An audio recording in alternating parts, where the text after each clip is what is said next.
माधुरी घर का सारा काम काज बखूबी संभाल लेती थी। वह द्वार था जब रसोई घर में विद्युत उपकरणों के नाम पर कुछ भी नहीं होता था। ना फ्रिज, ना माइक्रोवेव और ना मिक्सी। मिक्सी एक ऐसा उपकरण जिसकी आवाज आज पूरे घर को हिला देती है। एक रोज सत्यप्रकाश माथुर ने अपनी पत्नी को हाथ से मसाला पीसते देखा। बाजुओं का जोर लगाकर मसाला पीसती माधुरी पसीने में तरबतर हो चुकी थी। पेशे से इंजीनियर सत्यप्रकाश ने पता किया कि क्या मार्केट में कोई ऐसा विद्युत उपकरण है जो मसाले पीसने का काम कर सके। उन्हें पता चला कि ब्राउनडेट नामक एक जर्मन कंपनी है जो हिंदुस्तान में एक ब्लेंडर बेचती है जिससे मसाला पीसने का काम सरल हो सकता है।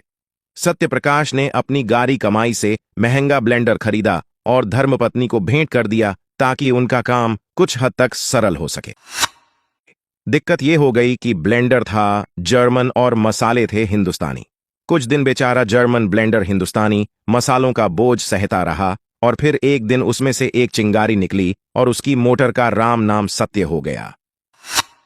दूसरी दिक्कत यह हो गई कि धर्मपत्नी को ब्लेंडर की आदत पड़ी गई और हाथ का काम उन्हें अब मुश्किल लगने लगा था। सत्यप्रकाश जी मोटर ठीक करवाने निकले तो मालूम हुआ कि ब्राउन कंपनी का कोई सर्विस सेंटर हिंदुस्तान में मौजूद ही नहीं है। दूजी ओर माधुरी दोबारा ब्लेंडर का काम हाथ से करने लगी और सत्यप्रकाश को यह बात हाजम नहीं हो रही थी। पेशे से एक इंजीनियर थे और सवाल पत्नी को हो रही असुविधा का था।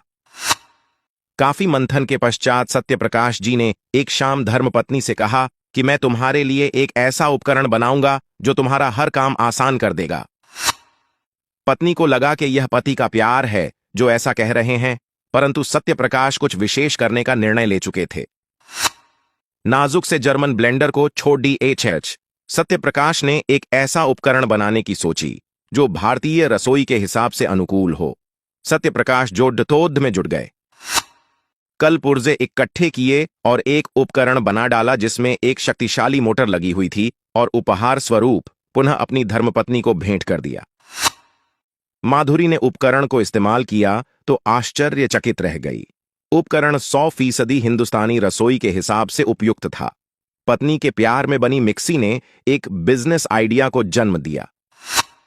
माधुरी ने पतिदेव से कहा कि यह उपकरण राष्ट्र की रसोई में क्रांति ला देगा और पत्नी के आग्रह पर इंजीनियर बाबू ने इस उपकरण को विधिवत बनाने की तैयारी शुरू कर दी। 1970 तक सत्यप्रकाश माथुर ने मिक्सी की प्रोडक्शन प्रारंभ कर दी और माधुरी ने इस मिक्सी के लिए एक बेहतरीन नाम भी सुझा दिया। नाम था सुमीत। सुमीत यानी अच्छा मित्र। 1970 के दशक में जब सुमीत मिक्सी जब मार्केट में उतरी तो कमाल का रिस्पॉन्स मिला। हर रोज नए ऑर्डर मिलने लगे और प्रोडक्शन बढ़ने लगी। श्रीमती माथुर भी अब श्रीमान जी का हाथ बंटाने लगी और व्यापार दिन प्रतिदिन बढ़ता गया। 1970 का दशक समाप्त होते होते प्रति माह 10,000 से अधिक मिक्सी बिकने लगी। दोनों पति पत्नी ने मिलकर ब्रांड को इतना विराट बना दिया कि मिक्सी का दूसरा नाम ही सुमीत बन गया। करीबन 1.5 दशक तक सुमीत मिक्सी की मार्केट पर बादशाहत कायम रही। दिन दूने रात चौगुने बढ़ते व्यापार को माथुर दंपति के बखूबी संभाला।